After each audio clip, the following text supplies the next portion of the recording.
warm good evening and hearty welcome to one and all gathered here. Youth is a period of great jubilation and wonderful memories, serving as a stage that sets the foundation for all facets of development in one's life. Thus, to make this youth a meaningful phase in your life, we have come together through the enlightened weforyouth.com to receive an inspiring message and reflect on interpersonal relationships by our resource person today, Dr. Kuruvilla George, retired Director of Geriatric Psychiatry, Eastern Health, Victoria, Australia, former Deputy Chief Psychiatrist from the state of Victoria, Australia. Dr. Kuruvilla George is originally from Singapore. He completed his medical education in India and post-graduation as a psychiatrist in UK. Doctor currently lives in Melbourne, Australia, and recently retired as the Director of Medical Services at Peter James Centre and Wantirna Health and Clinical Director of Aged Persons Mental Health and ECT for Easter Health Dr. Kuruvilla George was also a clinical professor at Deakin University and clinical associate professor at Monash University. He served as the Deputy Chief Psychiatrist for the state of Victoria from 2002 to 2012. While in India, between 1986 to 1995, Doctor has traveled widely visiting medical colleges and mission hospitals, ministering to healthcare professionals. His experience includes a period as doctor with Operation Mobilizations, first shipped the MV logos. Doctor's better half is Margaret Ma'am, and they are a blessed family with 4 grown children and 4 grandchildren. Thus, it is very befitting today to have Dr. Kuruvilla George, a geriatric psychiatrist with great experience and expertise, to share with us on the topic interpersonal relationships. On behalf of the We for Youth Enlightened Group, I deem it a unique privilege to welcome you, dear doctor. We had a short introduction of Dr. Kuruvilla George, and just going through doctor's profile in the internet I could find. Dr. Kuruvilla George has played a significant role in receiving and reviewing statutory reports relating to seclusion, mechanical restraints, electroconvulsive therapy, and annual examinations. Doctor has played a very key role in investigations concerning treatment-related issues, statewide clinical review of approved mental health services to examine the standard, the quality, and the consistency of clinical practice that has been provided. Doctor also has played a key role in management of inquiries and correspondence from members of the public, service providers, and other organizations. Doctor has provided high-level advice and consultation. So looking into all the activities and roles played by doctor, he's a very befitting person to be the resource person for the topic for today's session, interpersonal relationships. On behalf of the weforyouth.com team, the Enlightened Group, we extend a hearty welcome to you, Dr. Kuruvilla George, a very right person to share your rich experiences and expertise to us to strengthen, sustain, and continue our interpersonal relationships, both in our personal and professional lives. Welcome you, dear doctor. I'm indeed happy to welcome all the participants, the youth of today, the leaders of tomorrow, to this meaningful webinar. The more we are at peace with our inter and intrapersonal relationships, the more we can achieve and enjoy fruitful outcomes of our labor in both our personal and professional lives. Many of you, I believe, are at the verge of starting or making your career choices and soon to settle in your family life. Hence, welcome you all to participate in this resourceful webinar to gain more and many innovative insights to build and sustain meaningful relationships. And some parents are also connected with their youngsters. Welcome you, dear participants. I also welcome the core group members, all the teachers and professionals of our group. Welcome you, one and all. I now hand over the session to Dr. Kuruvilla George for very meaningful deliberations on the topic interpersonal relationships. Over to you, Doctor.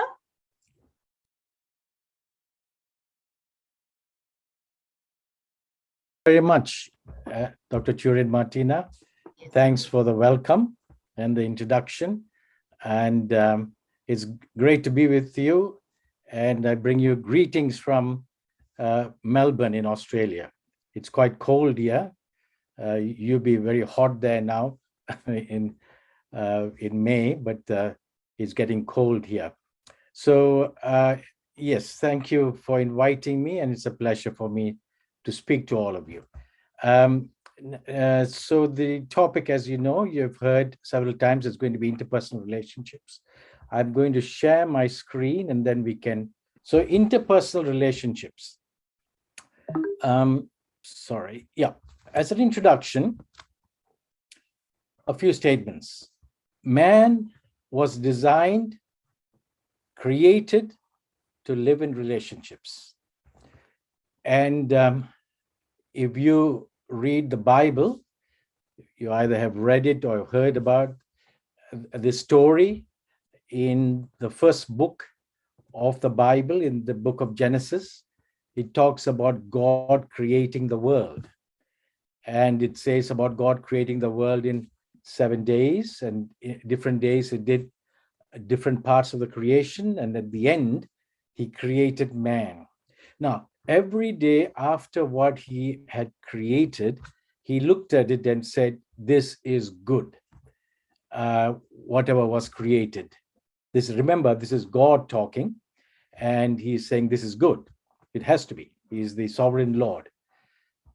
But after creating man, remember, God is saying, after creating man, this is not good.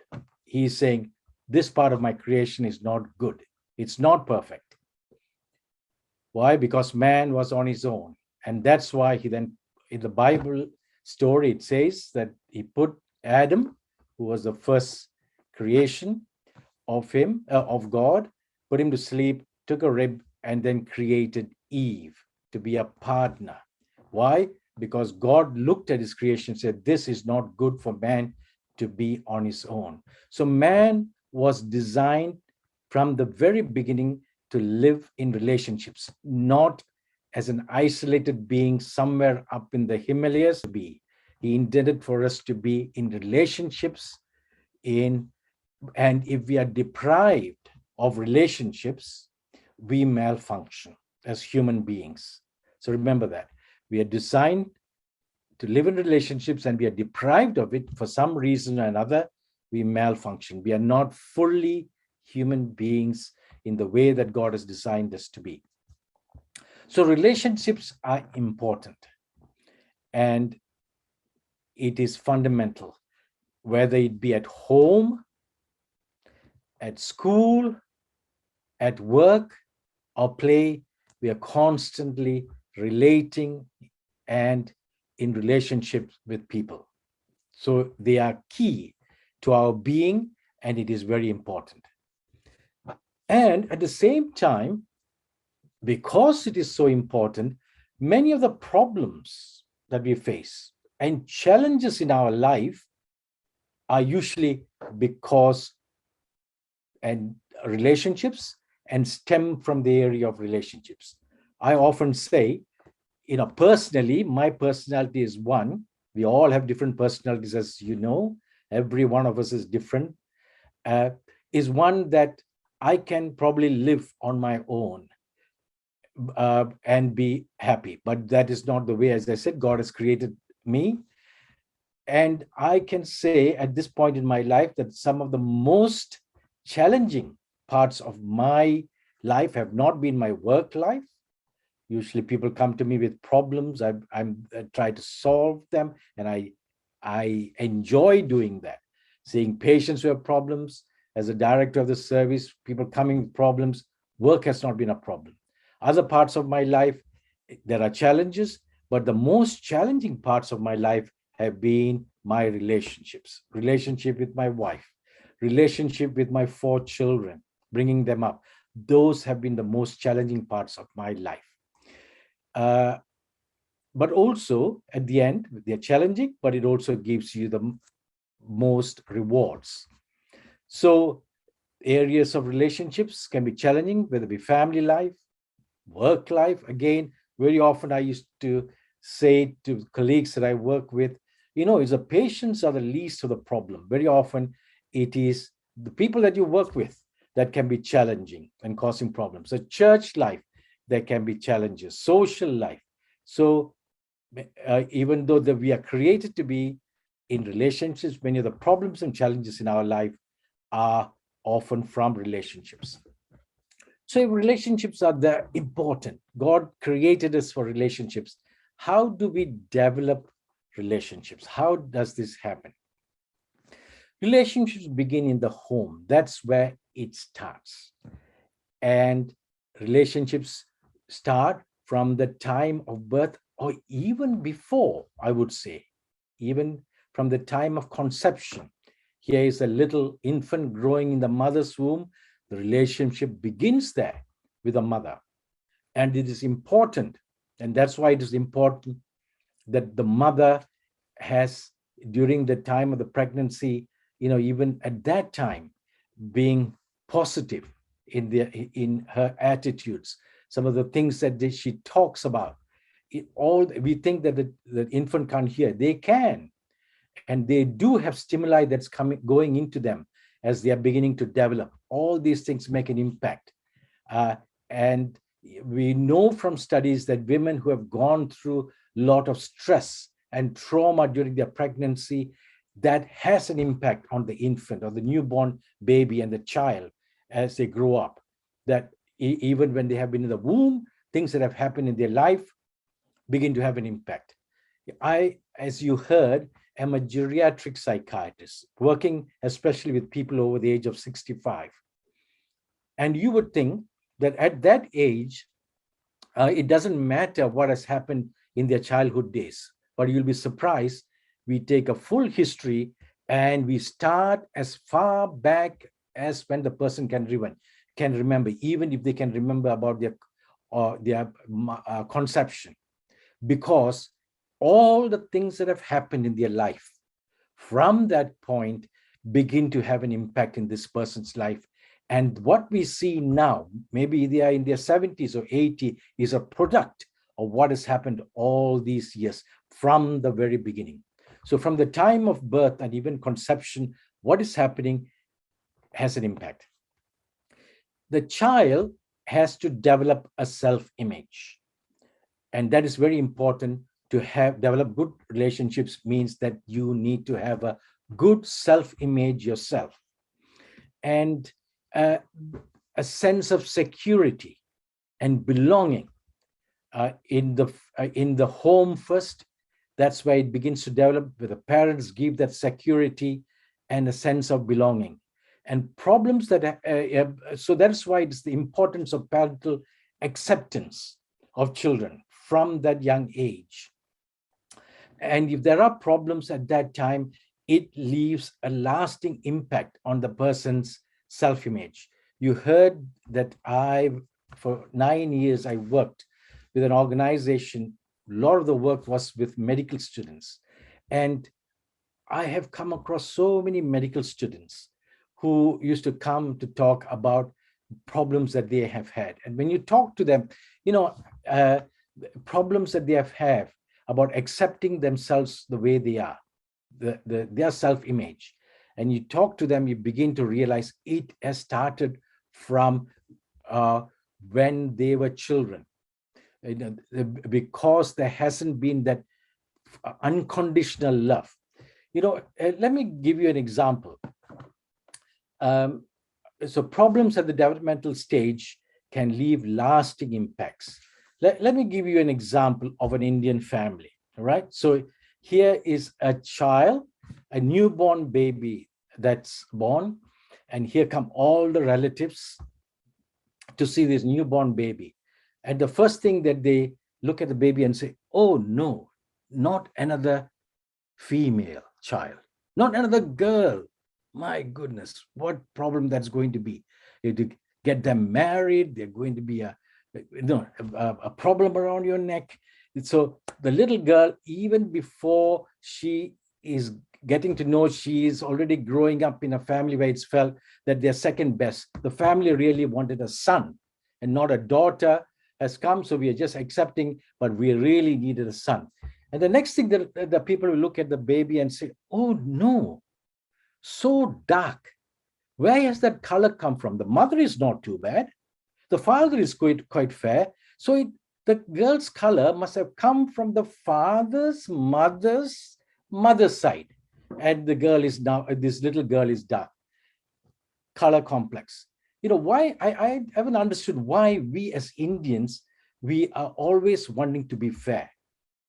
Why is it? It's interesting when you go to beaches, for example, in Australia, you'll find that those who have got the light skin are out there in the sun wanting to get dark.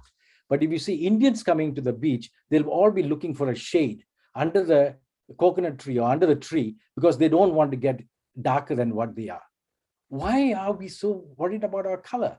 Shouldn't we be proud that the color that we have, that we are dark? Why are we always wanting to be lighter in our color? So this little girl, I'm giving you the example, she has already got a complex that she's a girl and her parents wanted her to be wanted a boy instead of a girl. Then another complex that she's dark. And then this little girl starts going to school and the pressure constantly, examinations, tests, to do well, and studying all the time, examination tests every month, examination every 2 or 3 months. And then when the child comes back, the father asks, what have you got for marks? And she says, I got 80%. And instead of the father saying, well done, my daughter, the question is, what happened to the remaining 20%? Only 80%? And the child, see what we are doing to this little child from the time when they're born, causing the child to feel they are not accepted, they're not accepted unconditionally the way he or she is. No wonder many have problems with their self-image. No wonder. Can you see where I'm coming from? We don't have time. I can give you many more examples, just giving you an idea how these things impact on our self-image. So the development of a self-image, there's a huge part played by parents, siblings, extended family, teachers. Every person has got a part to play in the development of this child's self-image. And then what we see when they become an adult, the kind of person they are is because of what has happened during these important days. So when we have overcritical parents, like what I mentioned, or siblings who are critical and not accepting, it leaves a lasting impact. Elders, teachers, and others, it begins to have a negative impact on this child's self-image. So the importance of praise. In many Indian families, I was brought up in a culture. I hope things are different. I think things are different as I see, more and more of the younger families. I was brought up in a culture where praise was not given. It was just accepted. I know that my father and mother loved me immensely. My mother, is still alive. She's 93. I'm hoping to see her soon for a visit. And I know that they loved me immensely. But there was very little open praise. And there was a feeling that was there, especially among many of our Indian parents, that if we praise our children too much, we're going to spoil them. So don't praise them. But psychologists say that praise does not spoil. Lack of discipline might spoil a child, but praise will not. And when I look back on my life, I have been impacted by that, in that I have not praised my children as much as I should have. And I can see the impact of that in the 4 children that we have, in different ways, how they have been impacted. And I feel sorry for that. I have repented for that, for what I did. I've told them that themselves as they've grown older. I have not, as a father, praised you, and I've not given you unconditional love. So importance of praise. And remember, praise will not spoil children. So importance of praise and encouraging. We are living in a world, wherever we go, there are enough discourages, whether it is in our schools, whether it is even in our churches, in our workplaces. People are there quick to criticize and to discourage. We have very few people who are there to encourage. Let's be people who are there to encourage others rather than constantly being critical and discouraging people. So what happens if we have a poor self-image? Here are some of the results of someone who has a poor self-image. It results in poor confidence. If you come across people who appear to have a lack of confidence, you give them a task, they say, oh, I can't do that. I'm not good enough to do that. Or inferiority complex, it could be due to a poor self-image, that they lack confidence and have inferiority complex.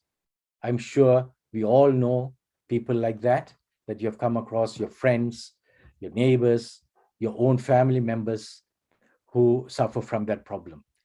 It could be the result of a poor self-image. Insecurity.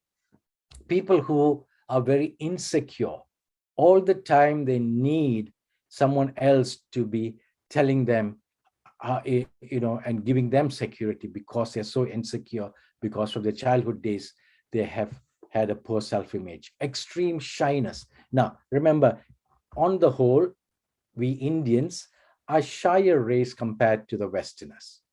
There's nothing wrong with that. But have you come across people who are extremely shy? When you're looking at them, they won't even look at you.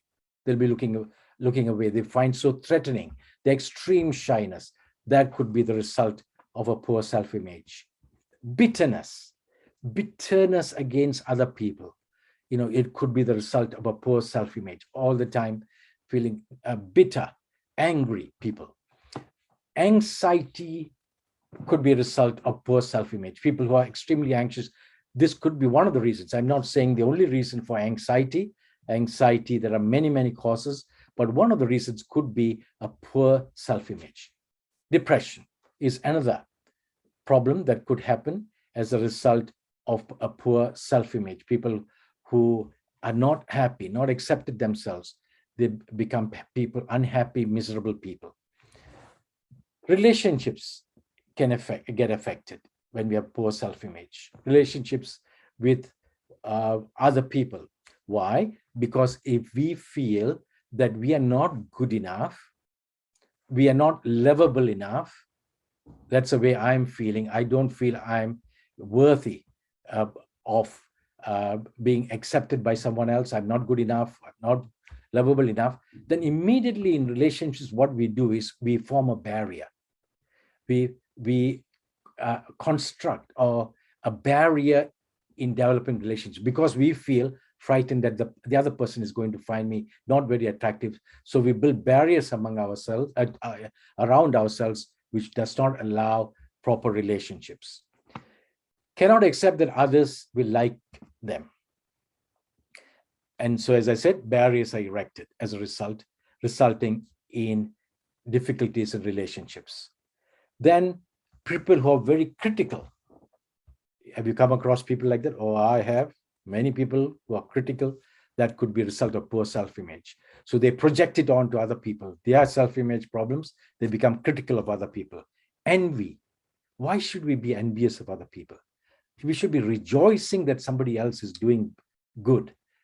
Envy could be a result of poor self-image. Jealousy, being oversensitive. The minute someone says something, it might not be anything to do with you, but immediately they feel sensitive that is being directed at them. That could be a result of poor self-image. And also relationship with God is impacted. If we again feel that we are not good enough, we don't feel that God will accept us as we are. God loves us 100%. The way we are today, he cannot accept, love and accept us anymore when we go to heaven. Remember that. His love is not conditional, 100%, and he loves us 100% now. But even though that is there, if I am unable to accept it because I feel I'm not worthy enough, I will be building again barriers to accepting God's love. Unable to accept God's love, as I said. So what are some of the positive teachings we need to have about self-image? Number one, God loves us as we are. He has accepted us, loves us as we are. He doesn't say, when you get rid of this problem in your life, I'll give you another 10% love. No, that's not the way God loves us. He loves us 100% now. He can't love us anymore. God designed us exactly as we are. We are not accidents to fulfill a purpose that only we can. Another human being might be able to fulfill a number of the things that we can do, but not exactly what we can do. Only we can do that. So God has designed us exactly as we are, not an accident. Nothing has happened in accident, to fulfill a purpose that only we can. Our physical appearance, very often that we have not accepted our noses, or we have not accepted our color, we have not accepted our whatever features that we have, that we are short or tall or thin or fat. Our physical appearance can be God's way of highlighting other important qualities, more important for eternity than our physical features. So that might be the reason why we are the way we are. Learn to accept love as well as give it. This is something that many of us find difficult. We can give love, but we find it difficult to accept it ourselves. God has invested so much in us, and he will not give up until his work is complete. He is going to make us perfect. He's working on us, and he will not give up. So don't let us erect barriers that will prevent him from doing what he wants to do. Recognizing God's plan for our lives and rejoicing leads to a sense of self-worth, rather than constantly complaining, I wish I was better looking, I wish I was a better person, I wish I had more qualities, I wish I was more confident. Recognizing God's plan for our lives and rejoicing leads to a sense of self-worth. And a man called Matthew Henry has said this, saying, consider the fact that you are custom made by God. Custom made. We are not Maruti vans. We are Rolls Royces. Do you know that every Rolls Royce is made on order exactly the way that the owner wants it? Custom made, handmade, custom made by God. Genes, chromosomes, and all factors contributing to making you were governed by your Creator, not an accident. All of this was done because you are designed to fulfill a purpose, a specific purpose in his story. History means his story. Whose story? God's story. A specific purpose. Somebody else might be able to fulfill some of it, but not all of it. He has designed you to fulfill a specific purpose. A purpose no one else can completely fulfill. The fulfillment of this ultimate purpose is left within your power. It depends on the way you respond to your Creator. So after today, are you going to still sit there and say, I wish I had more confidence. I wish I was a better person this way or that way. I wish I was better looking. Or are we going to thank you, God, for making me the way I am? I'm going to make use of it and respond to you as my Creator and make the world a better place with what I have. Is that the way we are going to be, or we're going to sit back constantly feeling sorry for ourselves? So I hope we won't do that, that we'll look positively. Now so this is the first part when we talk about relationships, is to know who we are, accept what we are. If we don't, it won't help when we talk about interpersonal relationships, because it'll be a constant barrier if we have not to learn to accept ourselves the way we are and to have a good self-image of ourselves. Once that's happened, then when it comes to relationships, I'm going to give you 10 points. You can take this down to avoid, and then we look at 10 points to develop. So what are they? To avoid a domineering spirit. You know, in the world, we are constantly seeing people who are wanting to dominate each other, whether it be in the families, husband trying to dominate wives, wives trying to dominate husbands, fathers trying to dominate children. You know, when you go to school, teachers trying to dominate students, students trying to dominate each other, workplace the same, bosses trying to dominate. That does not help in developing good relationships, a domineering spirit. So that's something that we need to avoid, a domineering spirit, the first thing to avoid. Secondly, stubbornness. Stubbornness in when somebody tells us this is an area that probably you've failed or could improve, being stubborn is not going to help. And stubbornness does not help in building relationships. Thirdly, favoritism and partiality. I find happens very often in India, as you know, many times, whether it be political parties, whether it be workplaces, whether it be even families favoring one child against another, you know, even in the churches, so much of favoritism and partiality. Oh, because he's from the same town, or he's from the same caste, you know, same grouping. So we accept them, give them more than the other person, the partiality. And the Bible very clearly talks about the wrong things. I'm not going to give you all Bible verses, but favoritism, partiality is something to avoid at all costs when we talk about relationships. Thirdly, a judgmental attitude. If we are constantly going out there judging other people, it is not going to help in interpersonal relationships, a judgmental attitude. On the other hand, it should be an accepting attitude. Double talk. I'm sure you've all heard of this double talk. What do I mean? So in front of the person, you'll say, sister, that's a beautiful sari you're wearing, lovely. Where do you get it from? How much it costs? And then you go behind the back and you talk to your friends. Look at her. You know, she look at the way she has worn her sari, the low-cut blouse, and it's terrible the way she's dressing. So in front of the person, you say one thing, behind them, they talk something else. That's not going to help in any relationships. So to avoid like a plague, double talk. Jealousy. If we are jealous of the person that you're trying to relate to, it's not going to help. As I said, what is the point of being jealous? Let's instead be happy that another person might be better off than you, has got more financial, or has done better. Let's be happy for them. What a difference it'll make in our world if we are happy for another human being and what they have achieved or what they have. What's the point of jealousy? It only harms us. It's not going to harm the other person. When we are jealous, many of these negative attitudes, what it does is it's poison to our system. It's not going to affect them. It affects our relationship with them, but it's going to poison our emotional state, our well-being. Number 7, bitterness, resentment, unforgiving spirit. When people maybe hurt us, yes, people will hurt us in this world, and we will feel angry. I'm not saying being angry is wrong. No, being angry, we all feel angry when we are upset, things happen.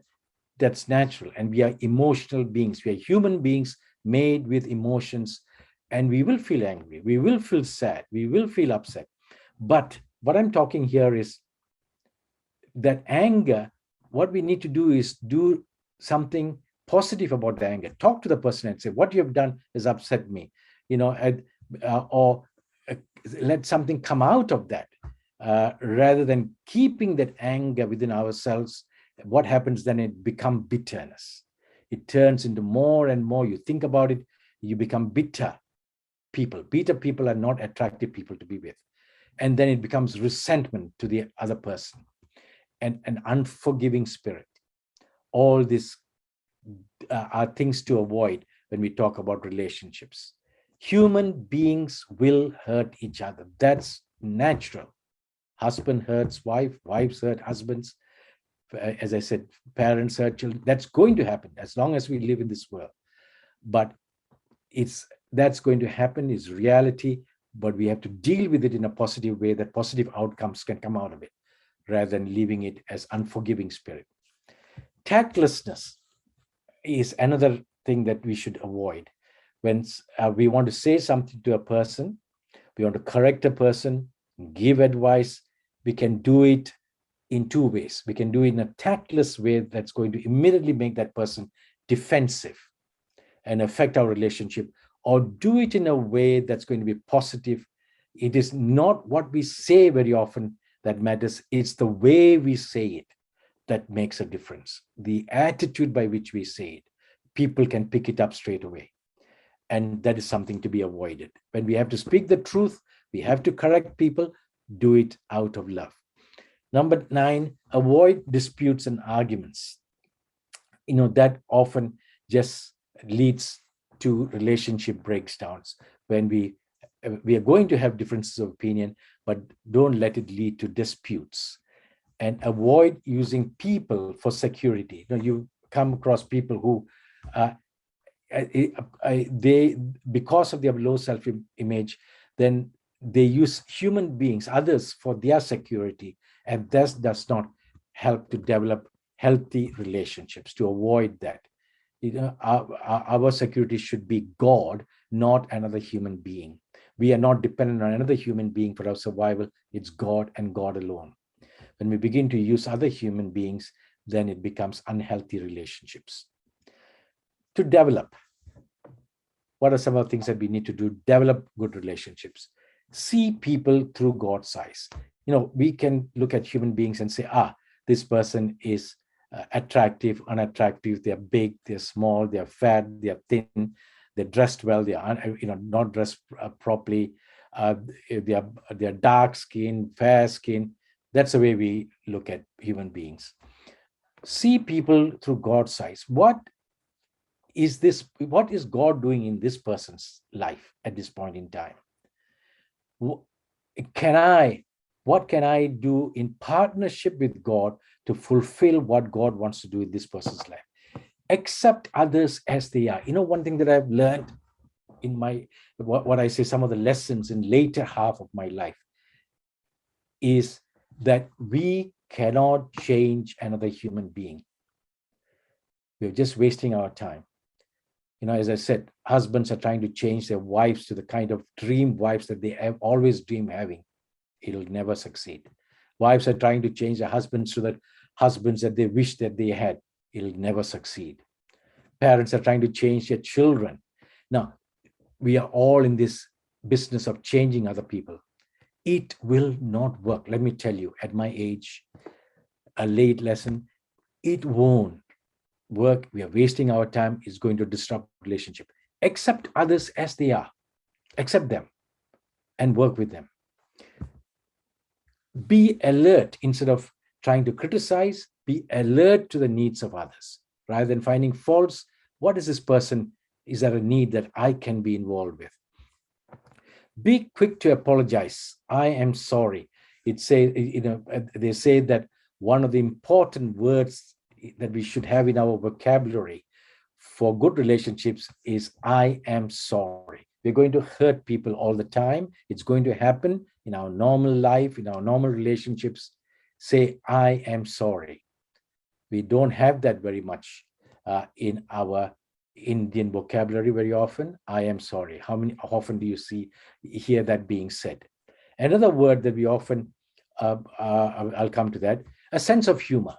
If you're very serious people, it's always very difficult to form a relationship with someone who's always serious, looking there, no smile on their face, they're so serious.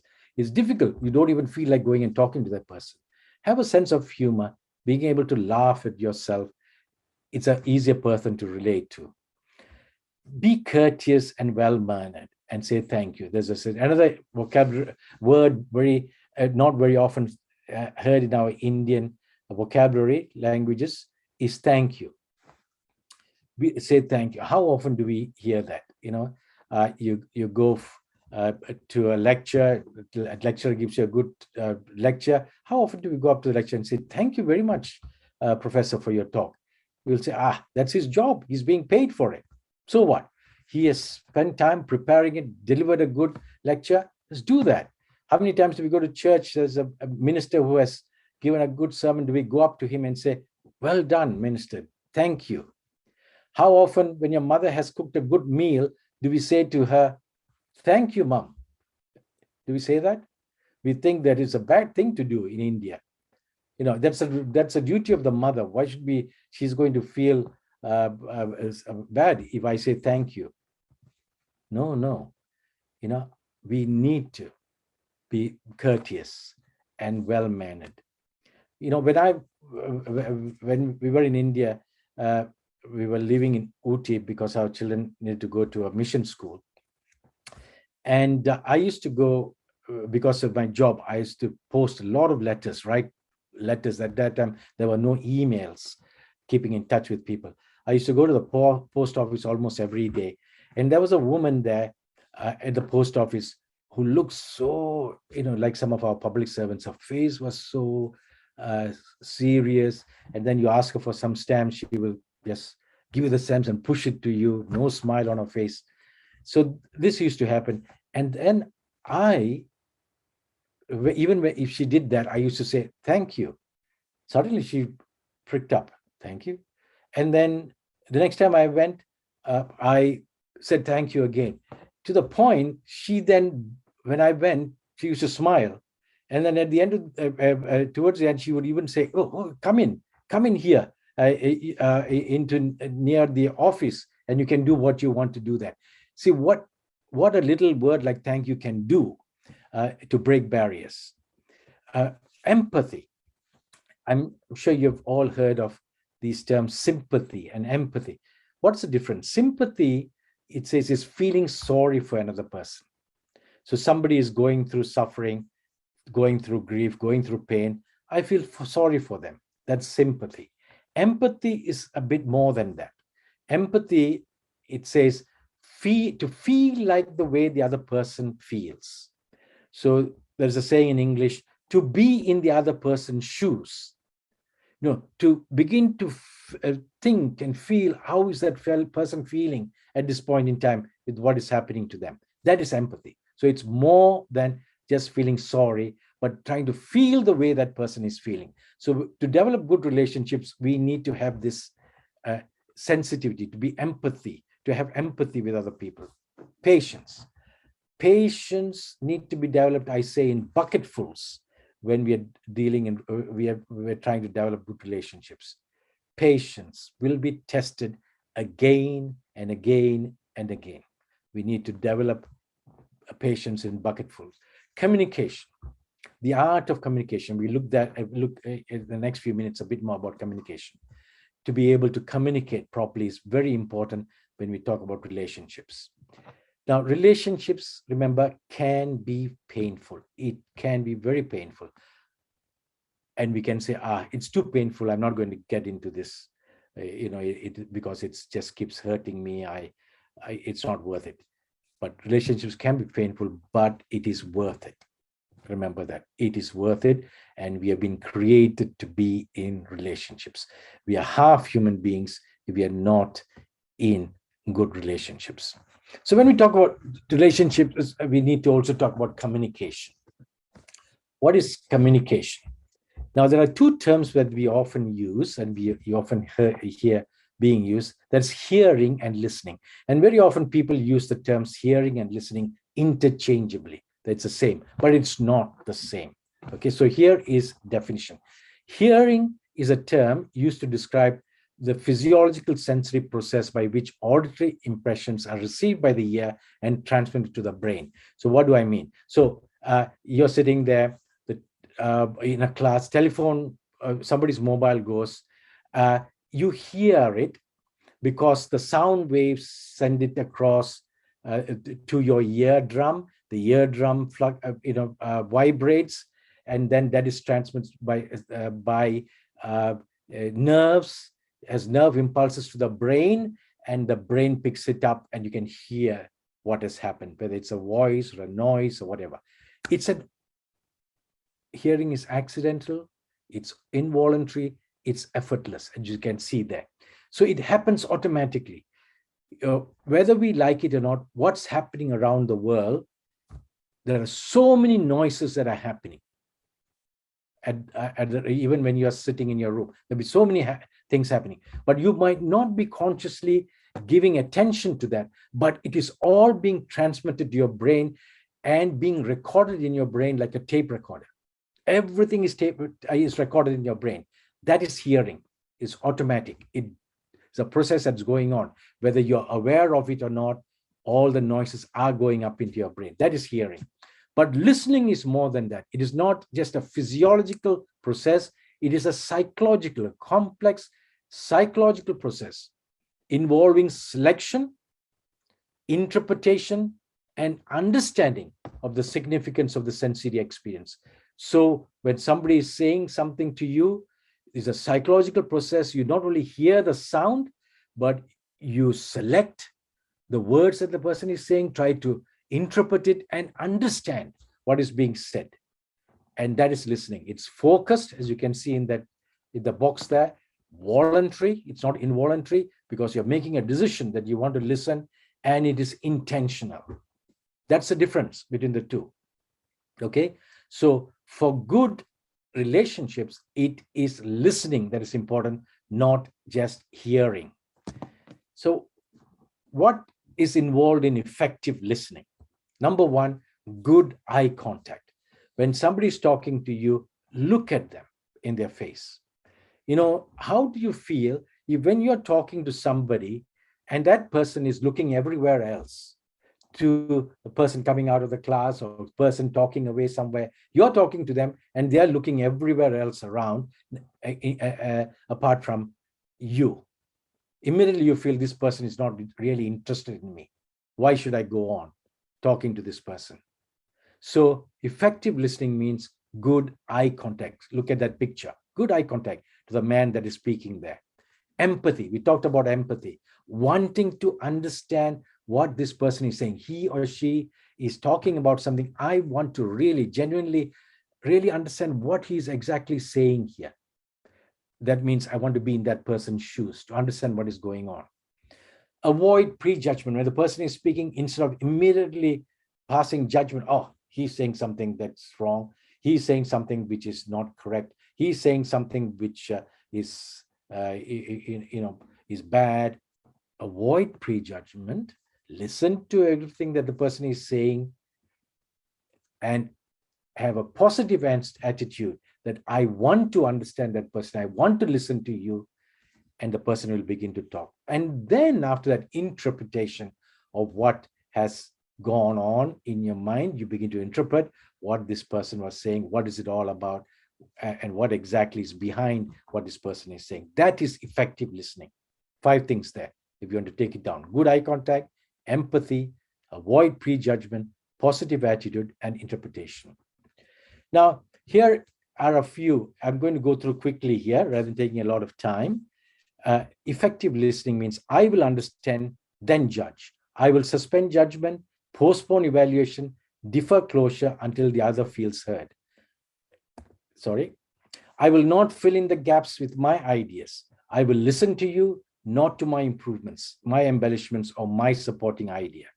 I will not assume that the intent in you and the impact on me are one and the same. I will not infer that you said what I heard, I think as I thought, meant what I felt. I will attend to your words, your feelings, your meaning. I will not ramble off, race ahead, or drop off to sleep.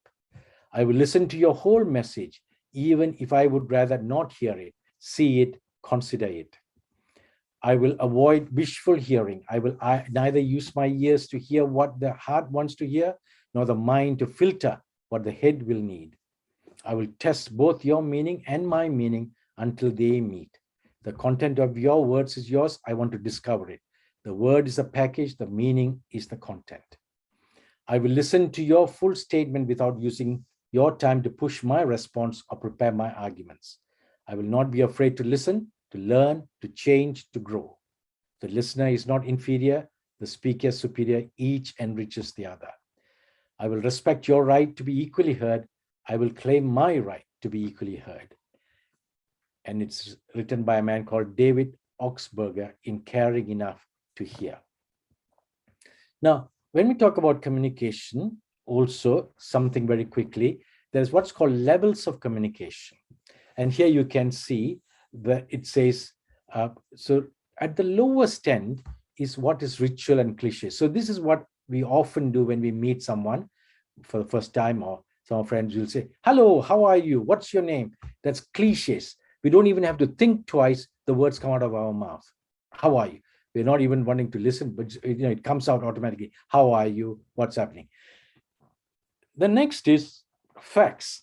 So if you want to develop good relationships, we have to come further up the triangle to develop good relationships. Cliche communication does not develop good relationships. Then we have to go to the next level. What is that? Facts. So the person does not only say, hi, Raju, how are you? And then after that, he said, hey, have you heard what has happened to Money? How he has fallen ill with COVID. So you begin to pass facts. You're not only saying, hello, how are you? You're beginning to pass factual information. That is going the next level in communication. Even that is not sufficient to develop good relationships. Then comes the third, that is, you begin to be open in passing your feelings, your judgments. I mean, so you not only say, hey, did you hear that, who did I say? Money, I think, is suffering from COVID. And not only do you pass that information, but you then go further and say, and you know what I think? I think he developed COVID because he has not been very careful about social distancing and wearing masks. He doesn't care about all that. That's why he has caught COVID. So you don't only pass ideas, but you're also passing judgments. You're making this, each time you go higher in this level, you're making yourself vulnerable. And that means that you can develop a greater relationship. Then it comes to the emotional. Emotional is where you not only say what you feel, what you think, the judgment, but what you feel. And you know what, I feel angry, or I feel upset. You're beginning to, again, really make yourself vulnerable by telling somebody else how you feel about what you are saying. Okay, so the cliche is the lowest, then factual, then you pass judgment, then feelings. And the highest in the peak is what is called a level of complete transparent communication. We rarely reach that in relationships, very, very rare. Sometimes you might find it between two human beings, maybe between a husband and a wife. Even before the wife opens her mouth, the husband knows what she's going to say, what's going to happen, because there's complete transparency between the two. Very rarely reached, but that's what we should be aiming for in our relationship and levels of communication. So after saying that, in closing, let me say these things. So if you want to restore your areas in areas of relationship, your personally, and also helping other people who might have problems. I belong to one of the organizations that I work for voluntarily now. Is called an organization called Transform for Life, and there it helps in, it tries to help people in caring for others. And one of the great sayings in that is, we are not solution providers. We are not making you professionals to provide solutions, but we're trying to make you fellow travelers. What human beings are looking for all the time are not people who will provide solutions, but when there are crises, when there are difficulties, when there are problems, people who will walk alongside with us. That's what we are looking for. And so these things that I'm going to tell you are how we can be fellow travelers with people who might have problems in their self-image, in their relationship areas, that I'm giving you some points. Number one, acceptance. Every human being needs these 4 things I'm going to say. 4 A's. Every human being, we need this. We need acceptance. We are looking for acceptance from our parents, from our siblings, from our teachers, from our elders in our churches. We need acceptance. That is a fundamental human need. And when we don't get that, then it results in difficulties in our personalities. Secondly, we are looking for is affirmation. Affirmation, yeah, you are good. You are done this, properly. People need affirmation. Again, a basic human need that we have, affirmation. Thirdly, we all need affection. We need people who will care for us, who will like us, who will love us. We need affection. Another basic human need. And fourthly, every human being needs appreciation. We need to be appreciated. So when we are fellow travelers, you come across people who might have difficulties, problems. These are things that we as fellow travelers can provide. You don't have to be a counselor. You don't have to be a psychiatrist or a psychologist to provide this to people. We can provide acceptance as a fellow traveler, as a friend. We can provide affirmation. We can provide affection. We can provide appreciation. And that very often is all many of these people need, and probably more than professional help. That does more, let me tell you. I'm talking to you as a psychiatrist. And this is more important very often.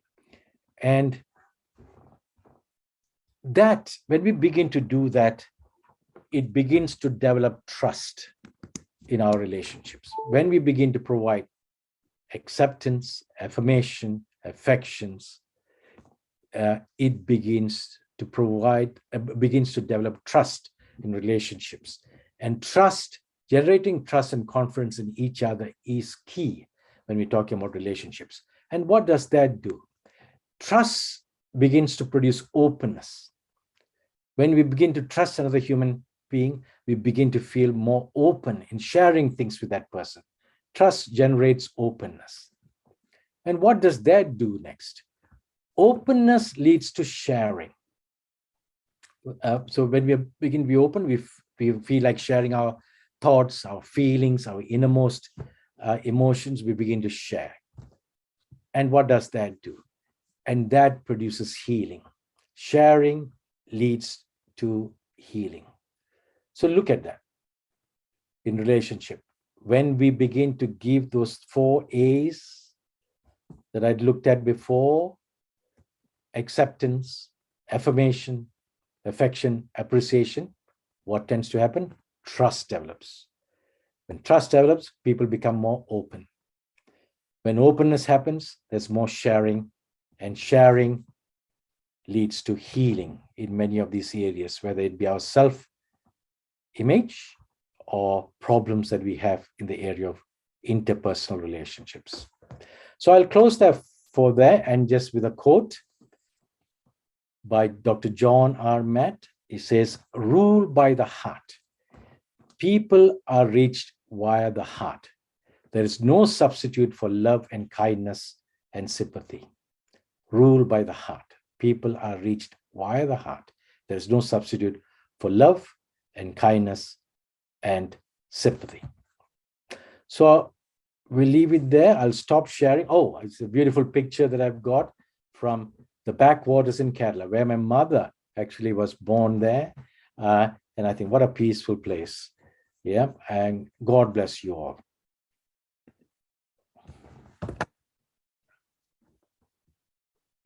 Thank you, Doctor. That was a wonderful presentation. Starting from the beginning of a relationship, how do we go about and restore and be successful in maintaining our relationships? And we will never forget the 4 A's, which really are seeds sown on good soil. And we believe that these relationships will really lead us to a healthier and happier life. Now it is time for interaction. Participants, we would like you to present your questions or clarify any thoughts that Doctor has presented. You may even share your questions in the chat box, or you may unmute your audio and video and ask questions or clarify your queries. As you were sharing, Doctor, I was just wondering, it would be very nice if all the students in the school and colleges are taught this even as they study in schools and colleges, not only academics, but also about the interpersonal relationships. Because in that, when they learn about all this, the secrets of developing good interpersonal relationships, then the society becomes a much better one. Yeah, sure. I think we need to, I mean, in our Indian schools, talk about many of these other things rather than just subject matters of maths and English and the languages. There are many things, isn't it? One of our daughters is, just waiting for the borders to open to come to India to talk about in schools about the whole area of, the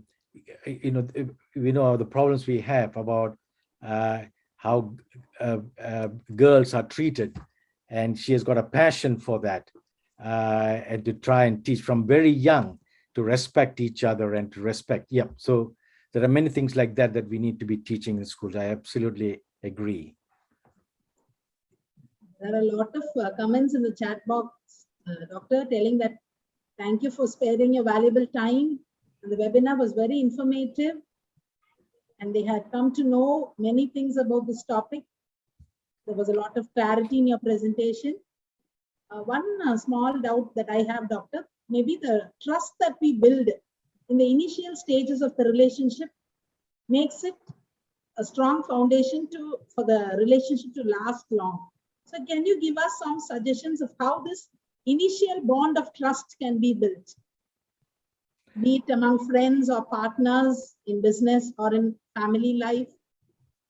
Yeah, one of them, I mean, all the things that I mentioned from the beginning does develop to trust. That means, in relationships, to avoid, to develop. So when we begin to accept the person as they are, person sees that they are unconditionally accepted the way that they are. Every one of us has got faults. Every one of us, none of us is perfect. And as we begin to accept the other person as they are, and our friendship develops, the person then begins to trust. As I said, the 4 A's, when they begin to feel that they are accepted. That's key. As I said, a late life learning experience for me, accepting people as they are. I cannot change them. I just have to.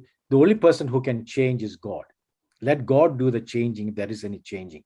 So when we begin to accept and begin to be empathetic to that person, then people will begin to trust us. I'm sure that they will begin to trust and be more open.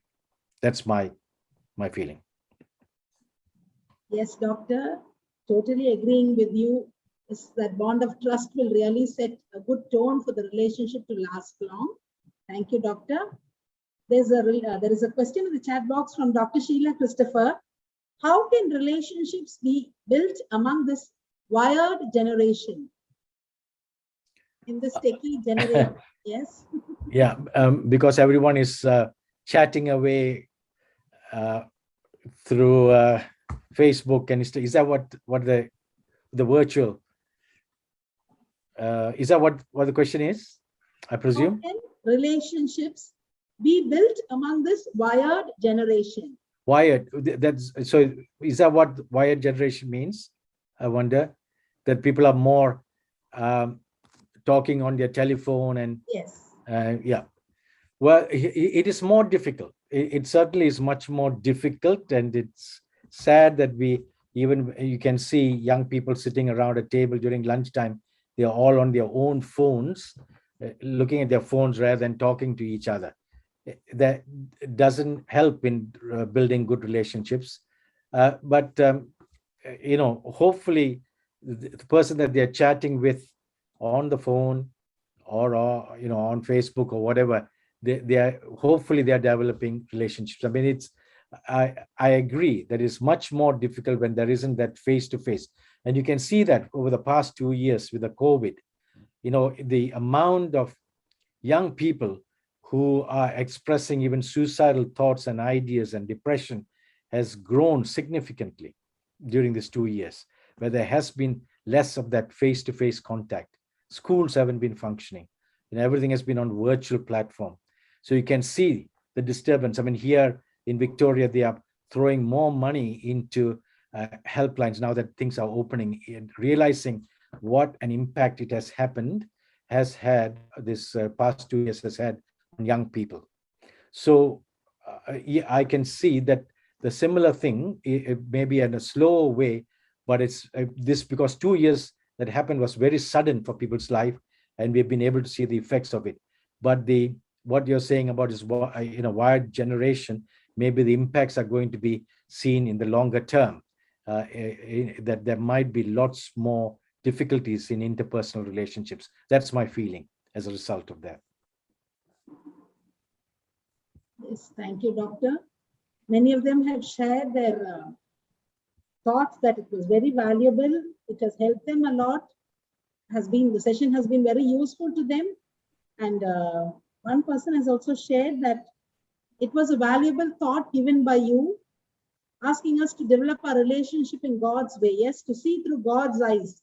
That was really a great learning for all of us, to see all human beings as we are being created in the likeness and image of God, to see how God perceives the other person, so that our relationships will really hold better, and we will also be better human beings, also be more humane in our approach.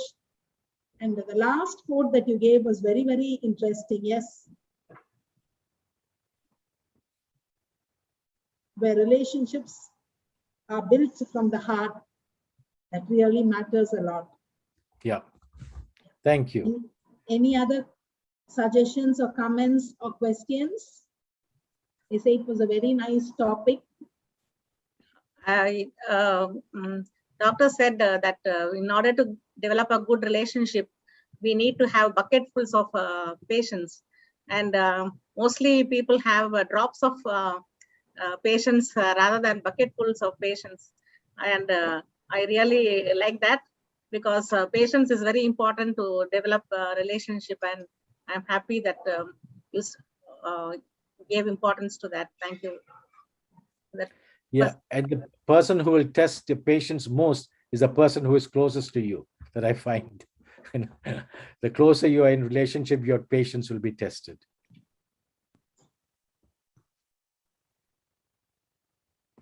So for the participants who were connected today, who have joined for the first time, this is our website, www.weforyouth.com. You may also subscribe to our YouTube channel, We For Youth, where many interesting videos, facts, thoughts, reflections related to the welfare of the youth are being shared. You can also contribute through your articles or through your suggestions, thoughts. Some successful case studies are being shared, so that we can use them as role models in helping us create awareness and build a better society for today's youth, the leaders of tomorrow. Having spent this evening in a very meaningful way, reflecting on ideas and suggestions and thoughts of how to initiate, sustain, and restore our valuable relationships, I now invite Dr. Sheila Christopher to propose the vote of thanks. Over to you, Sheila ma'am.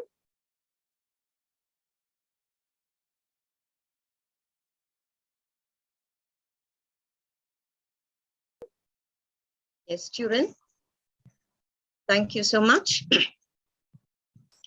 It's indeed a great pleasure on behalf of the organizing team to thank a very prolific speaker and a doctor, Dr. Kuruvilla George. Doctor, we both share something in common. You live in Melbourne and my daughters also live in Melbourne.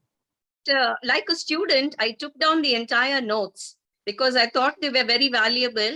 And being a teacher myself, I thought I would be able to share this with some youngsters, particularly with this young generation who seem to be wired always, and therefore how to strengthen a relationship.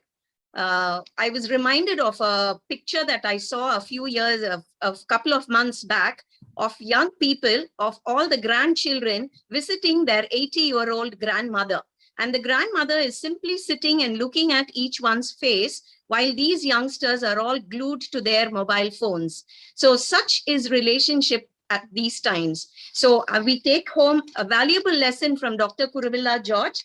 And I particularly liked the statement that we are all custom made by God, like the Rolls Royce. And therefore we are very special in God's eyes. And therefore we have to build relationships for a better future. Thank you so much, Doctor, for sharing your valuable experience and your expertise with us, and helping us to establish and manage better relationships. We indeed appreciate your clear, very simple language and your presentation, and you have driven home the content that relationships are inevitable, relationships are important, and relationships are unavoidable. And your salient tips that you have given to build a better relationship, be it in our personal life, be it in our family, be it in our profession, be it in our society. So thank you so much for being with us this evening. I also thank all the organizers. Many of them would have worked back screen for the success of this program. So thank you very much. And also all the participants, particularly teachers, parents, and students who have joined in today. Thanks so much. A mighty thanks to our mighty Savior for giving us a wonderful opportunity to listen to Dr. Kuruvilla George. May God bless you, and may God bless each one of us who participated today. Thank you, one and all. Thank you. Express our sincere gratitude for the way you have prepared your presentation. Your presentation itself speaks of how much importance you have given to this task of presenting on this topic, interpersonal relationships.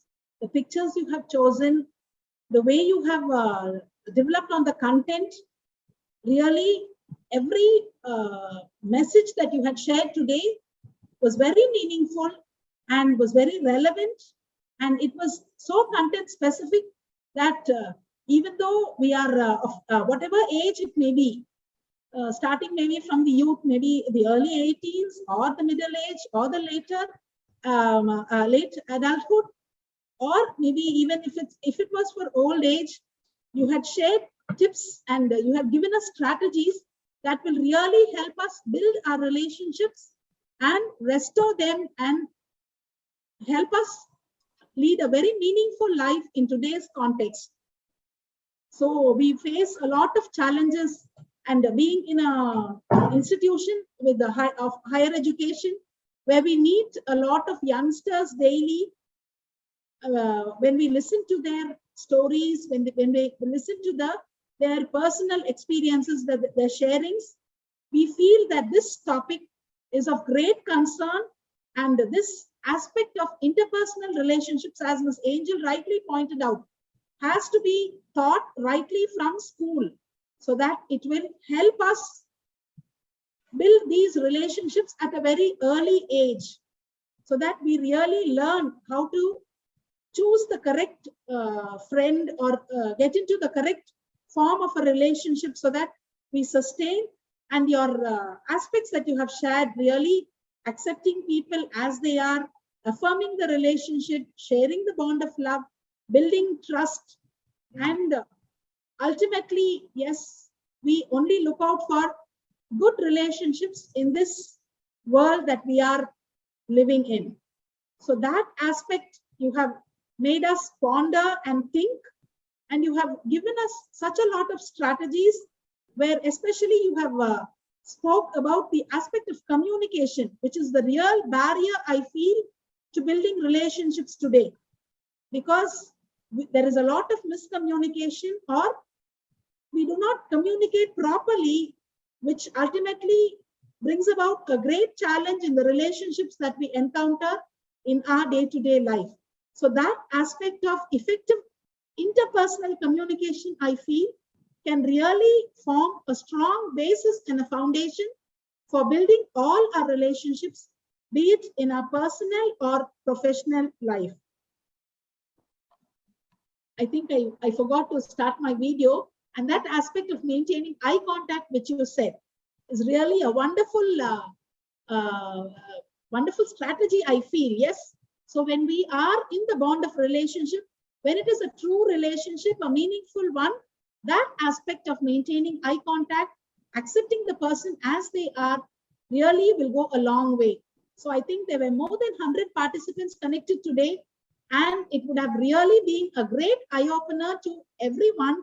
And at least one aspect of this topic on interpersonal relationship would really help them start with good relationships, sustain them, as well as restore the lost relationships also.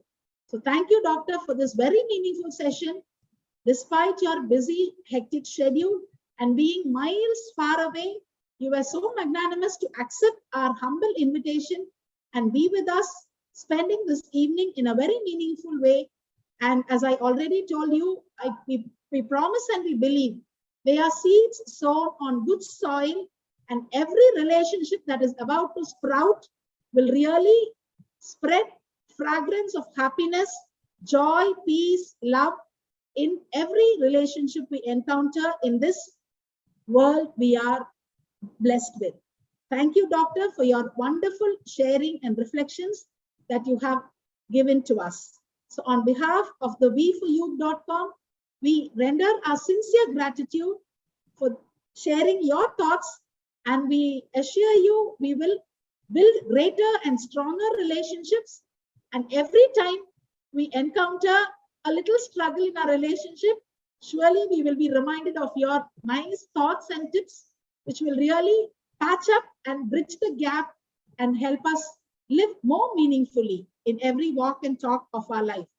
And thank you, Dr. Kuruvilla George. I also thank the organizing team who have taken great efforts, especially the technical team, starting from the preparation of the invitation, communicating to participants, and a lot of work has been in the background for the successful completion of this event. So thank you, one and all. Thanking Almighty God for blessing us with this nice opportunity to get connected with good people. All of us are at different places, distant, far, near, and wide. But all of us are connected at heart and mind to serve the good Lord, as well as live a more meaningful life and really realize our purpose and vision for what God has created us, so that we build good relationships and we also live a happy and purposeful, meaningful life. Thank you, one and all.